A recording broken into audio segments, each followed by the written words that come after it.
Right. This is important.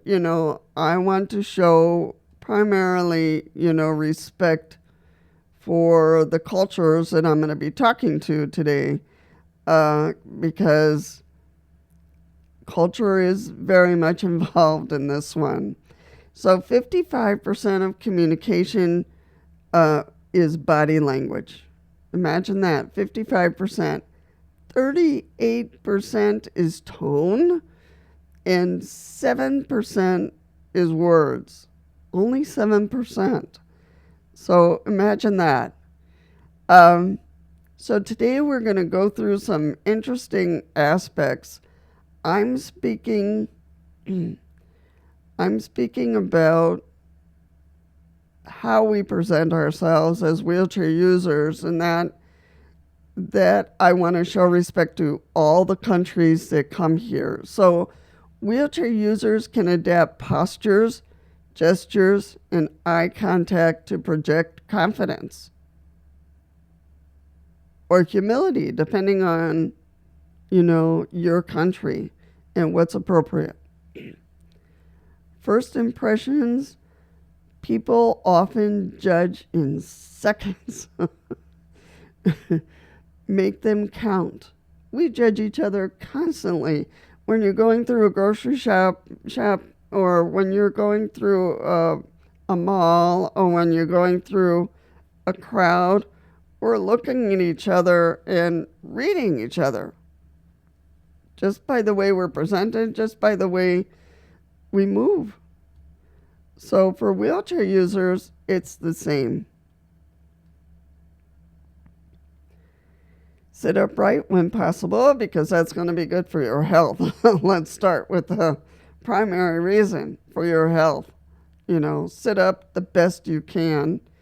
And if you're too, leaning to one side or the other, just ask for a physical therapist to kind of help you get something that will help you be sitting up in a proper position.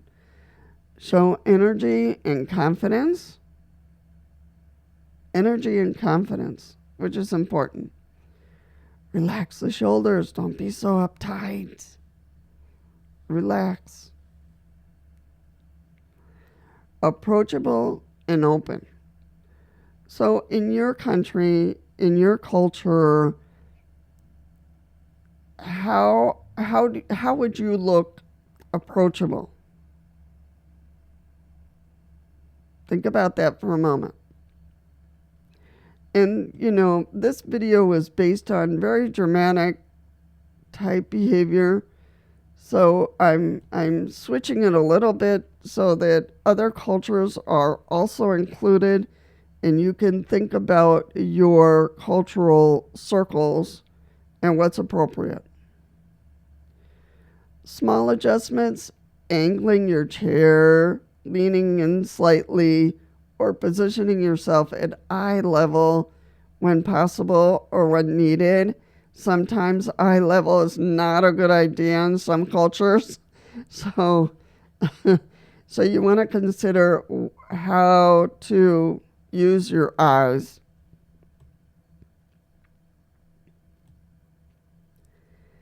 Smile. When greeting people, I don't know. I know in Germanic cultures in the United States and UK, other countries, smiling is fine. It might not be in your culture. It instantly breaks barriers in some countries, in others it does not. So figure out, what works. Eye contact communicates trust and respect. In a Germanic culture, it does. But in the Eastern cultures, Indian, Native American cultures, it does not. Asian cultures, and some Asian cultures, it does not. So you have to adapt this video to what works in your country, your cultural circles. Nodding shows engagement even if you're not speaking. So, If you heard and understood, then yes, nod. If you did not hear what the person said, do not nod. In India, they have very different ways of nodding. So, how would you show engagement and understanding, in your culture with nodding, with the head movements? Some of us cannot move our head because we have injuries that are very high.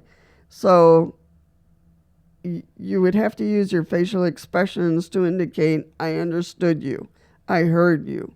So how would you do that? Without speaking.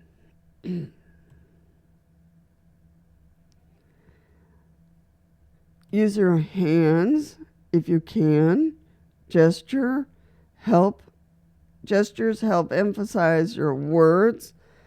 In some cultures, that might be very rude. For some of us in wheelchair users, some of us don't have arms at all. So we can't do that.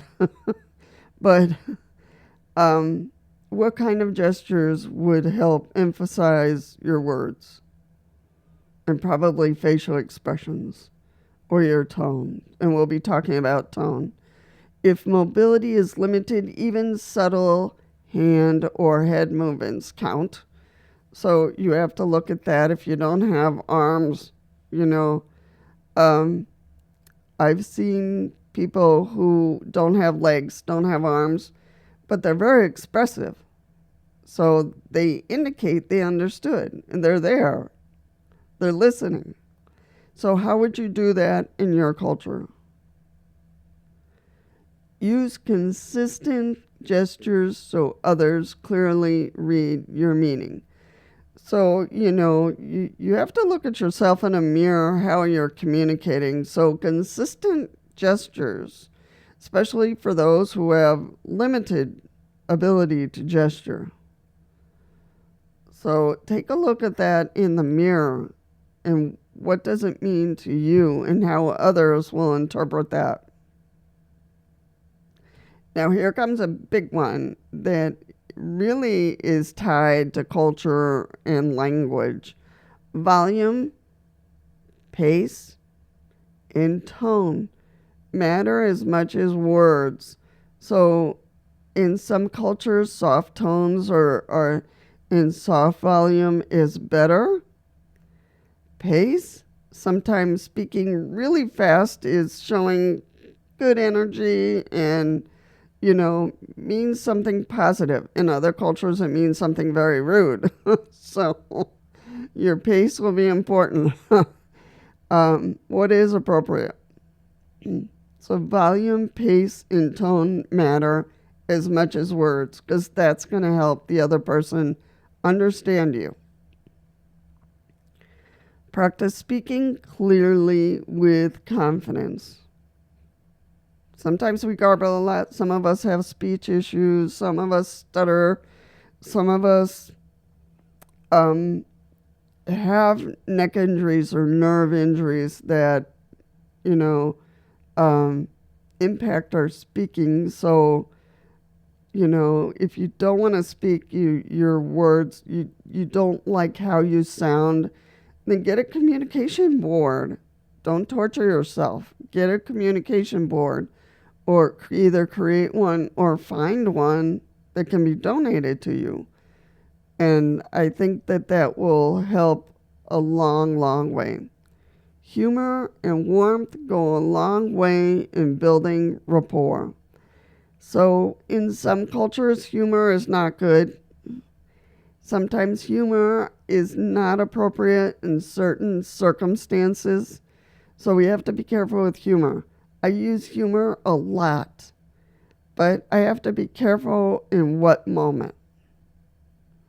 Some people are not feeling well at that moment. If I use humor, I failed. So humor just depends. So we have to keep humor in a balance. But being warm, we can in all cultures. And what does warmth look like in your culture?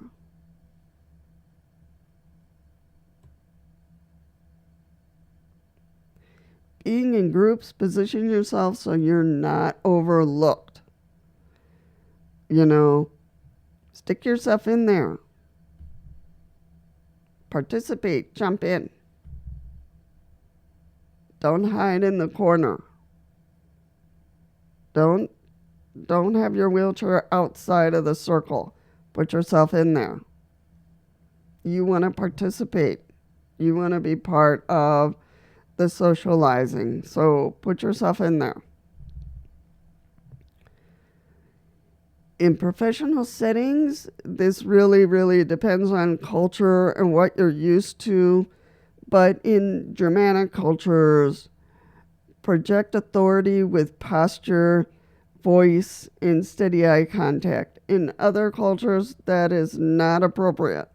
So in Asian or Hispanic cultures, just really, really depends. So it's really important. I would consider it an honor if you would share what is appropriate in terms as a wheelchair user, what would be appropriate in a group, in a professional setting, or in public. This one says, don't shrink back, own your space. Show you're secure and you're ready to go. Is that true? Does that work in your culture? So I don't know.